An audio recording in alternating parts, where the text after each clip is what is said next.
Minutos damos la más cordial bienvenida en nuestros estudios al ingeniero Fernando Benalcázar, ex viceministro de Minería. Ingeniero, muy buenas noches. Veamos lo que está más próximo en el tema de la minería, y esto fue la incursión de las Fuerzas Armadas y la policía en Napo y Orellana desde el jueves pasado, que significó la destrucción de la maquinaria pesada para la minería ilegal. ¿Cómo evalúa la operación realizada? Bienvenido a Impacto Informativo. Gracias, Edgar, por la entrevista y buenas noches a la audiencia. Creo que esto es algo que estaba previsto en alguna entrevista con usted. Hablábamos cuando se designó a la nueva autoridad de la Agencia de Regulación y Control, que en el tema minero debía haber una coherencia entre las acciones y las resoluciones que se habían tomado. Y una de ellas era importante el hecho de poder destruir maquinarias y equipos, dando un mensaje claro y dejando evidencias que no es como se daba antes de esa resolución, en el cual nada pasaba. Yotzupino es el mejor ejemplo, 200 y más maquinarias que están ahí intocadas y que nada sucedía con ellas. Bueno, pero hay distancia entre el último operativo que se hizo y el del jueves pasado, ¿no? Correcto, estoy de acuerdo. Esa distancia se marca cuando hay acciones formales en las cuales llevan hasta la destrucción. Ahora, yo soy muy crítico de ver que todavía la filtración de información sensible sigue haciéndose presente. Usted pudo haber visto en las noticias de la noche de aquel día cómo nuevamente no se encuentra a nadie. Se encuentran maquinarias, equipos, algún rezago, y el propio comandante de esa unidad pone en evidencia, de nuevo se nos fue todo mundo, se filtró la información. El primer día sí fue desalentador, claro, porque llegaron el piquete bastante grande, además de los militares y de la policía, y como que no podían entrar al sitio. Y se toparon efectivamente sin nadie. Es al día siguiente que se da la destrucción de la maquinaria pesada. Eso es importantísimo, y no nos olvidemos que hace algunos años, casi 2 décadas, década y media, era común que eso se dé, pero después por un marco regulatorio se fue impidiendo tomar acciones drásticas como esas. Creo que el mensaje que se da es claro, consistente con lo que se hace en los países vecinos, como Perú y Colombia, en donde las acciones son mucho más radicales, y el Ecuador me parece muy bien que esté completamente alineado en ese sentido de control con la minería ilegal. Bueno, pero un operativo como el que se hizo en Buenos Aires, ya van a ser 5 años, ¿no? 4. Exacto. No tenemos nuevamente. Y sin embargo las locaciones se repiten, y quizá con mayor crudeza. La naturaleza la vemos completamente irrespetada, y sin embargo estos operativos, insisto, se distancian en el tiempo. Si sucedió en el 2023, el más reciente está meses atrás. Aprobado que la Comisión Especial de Control de la Minería Ilegal, que está bajo la tutela o bajo el liderazgo del Ministerio del Interior, no es un organismo eficiente, no es un organismo efectivo. Existen miembros de todos los ministerios, que van desde el Ministerio de Energía y Minas hasta el Ministerio del Ambiente, Policía, todo mundo está en eso. ¿Y para que sea eficiente, qué necesita? Debe haber una decisión política. Yo he lanzado esa teoría hace casi un año. Debe haber no una comisión, sino debe haber un consejo similar a lo que tenemos en el tema del control de drogas. Algo donde haya una persona 100% responsable, y sobre esa persona recae toda la ejecución, planificación y asignación de recursos de parte del Ejecutivo. ¿Y cuál sería esa persona, ese funcionario que debería tener esta responsabilidad? Una persona de alto nivel. Yo siempre hago un paralelo. Así como usted tiene un consejo formal para el control de la seguridad del Estado, y de este se deriva un consejo para manejar el tema del control al narcotráfico y a la droga, es el mismo paralelo. Es así de grande la envergadura que puede tener la minería ilegal. Y no solo en el país, veamos todo lo que pasa en la región, y el Ecuador es uno de los países en donde la presencia de la minería ilegal ha llegado a desbordar, al punto que hoy día tenemos en todas las provincias del país. Antes al 2020 éramos 22 de las 24, hoy día están las 23 provincias continentales. Pero ¿cuál sería ese funcionario? ¿De qué cartera de Estado? ¿Sería del de Energía? ¿Sería del de Gobierno? ¿Sería del Interior? ¿Sería de las Fuerzas Armadas? Tiene que ser alguien adscrito a la presidencia, y alguien con un perfil que maneje temas de inteligencia, un perfil con Fuerzas Armadas y Policía. O sea, tendría que ser un nuevo cargo. tiene que ser un nuevo cargo, indiscutible. Pero no, con plenos poderes. con plenos poderes. No puede ser esta comisión. La SECMI fue creada por el presidente Correa, con un año de validez. Al año de validez, él dice, extendámosle, porque se da cuenta que es una necesidad permanente. Y solo se modifica a la llegada en el 2017 del presidente Moreno, cuando por la nueva estructura del Estado, cuando se eliminan varios ministerios y se fusionan, tienen que actualizar los cargos. Pero de ahí ha sido ratificada en 3 gobiernos, pero no podemos esperar resultados diferentes haciendo lo mismo con la misma gente, con la misma estructura.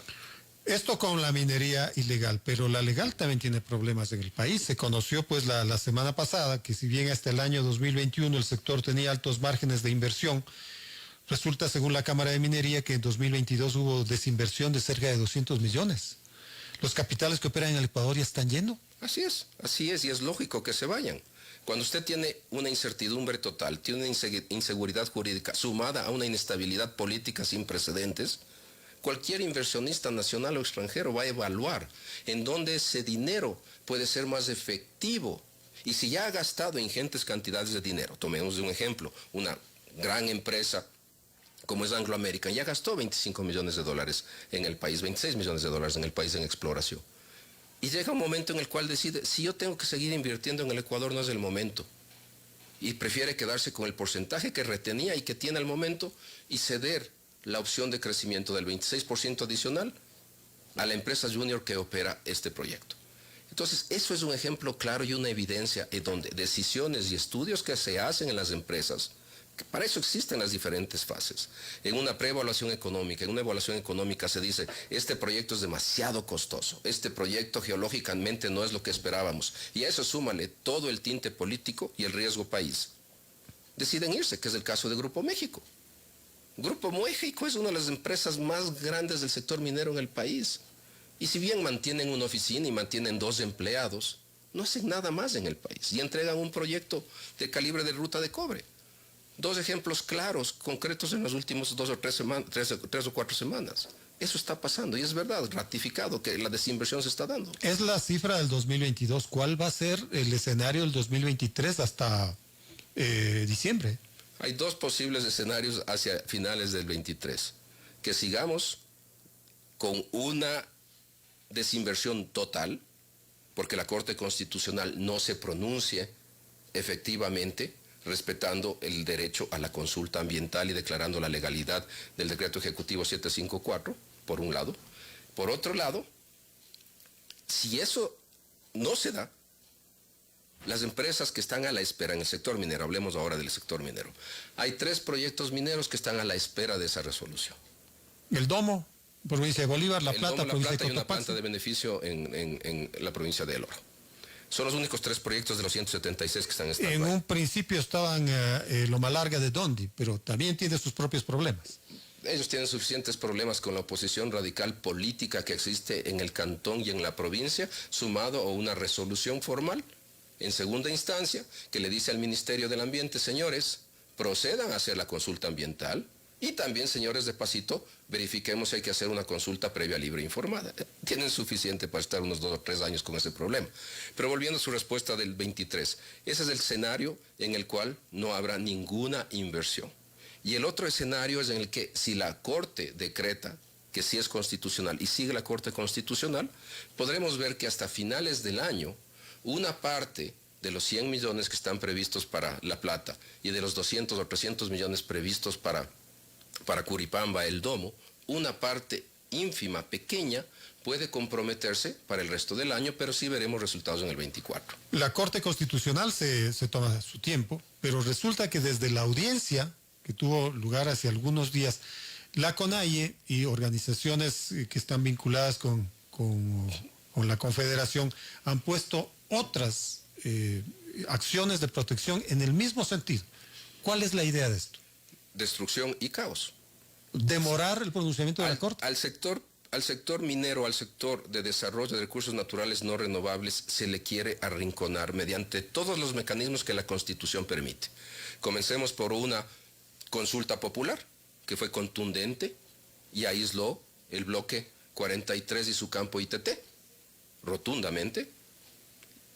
Sigamos por la consulta ambiental, que busca parar todo, y de hecho está parado desde el 31 de julio, y los procesos de incertidumbre generados por la falta total, la inexistencia total de una ley de consulta previa, libre e informada y su reglamento, que siempre ha sido el bastión para arrancar todas estas acciones de protección hacia los proyectos extractivos.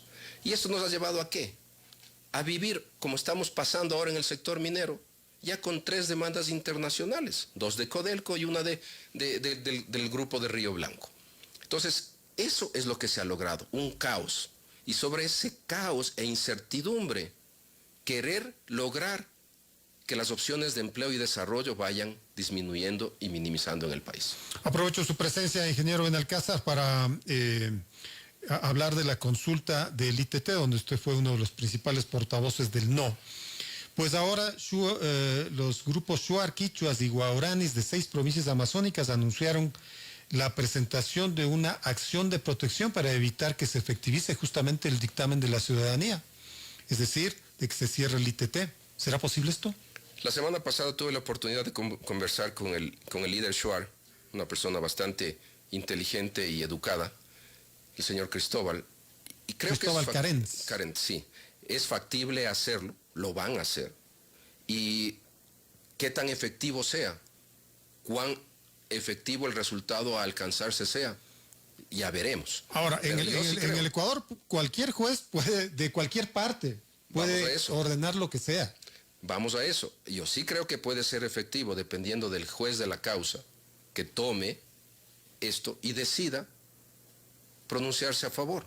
Lo que va a lograr es un impacto sobre la máxima autoridad que regula estos temas, que es la Corte Constitucional, sumada a la infinidad de problemas que ya se han evidenciado y se ha visto en la misma zona de Boca de Tiputini, en la misma zona donde está el ITT, la protesta formal y la expresión de voluntades de la preocupación que tienen las comunidades, más los gremios, trabajadores, los gremios de profesionales vinculados a Petroecuador. Y esto tarde o temprano será la Corte Constitucional la que se tenga de nuevo, después de semejante resolución, sin sentido y como lo he dicho en todas las vocerías que he podido, haber calificado y dado paso a una consulta 10 años después de cuando fue formulada en las circunstancias que no había producción alguna, no podía haberse dado. Entonces, tarde o temprano tendrá que vivir con este problema. Pero ahora tiene que lidiar con el tema de que si bien el país se pronunció en algo que no debía, resulta que donde está la locación petrolera, en ese sitio, la gente dijo que no. Así es. Y además, la provincia cercana, hermana, la provincia de Sucumbío. Sí, Orellana y Sucumbío se pronunciaron que no, formalmente. Y la relación fue similar, casi 60-40, a lo que fue el pronunciamiento generalizado en el país. Pero de ahí viene la parte constitucional y la parte estrictamente de interpretación, que fue una decisión del soberano. Y esa decisión del soberano se impone sobre la decisión local. Y ha generado toda una polémica. Si se debía hacer consulta previa, libre e informada, ha sido descartado. El 57.7 se tomó en consideración, ha sido descartado. Pero la polémica está ahí. Y más aún, en una transición de gobierno, en la cual ya el presidente de este gobierno saliente dijo claramente que era inejecutable y que no va a hacer ningún esfuerzo para que se ejecute esto. Y veamos qué sucede cuando venga el nuevo presidente. Una línea podrá tener la misma continuidad de lo dicho por este presidente y la otra lo ve como que es insignificante, que 200 millones se puede sacar de cualquier lado. Vamos a ver qué sucede. Gracias, ingeniero Benalcázar, por su criterio. Muchísimas gracias a usted y siempre las órdenes, Edgar. Muchas gracias.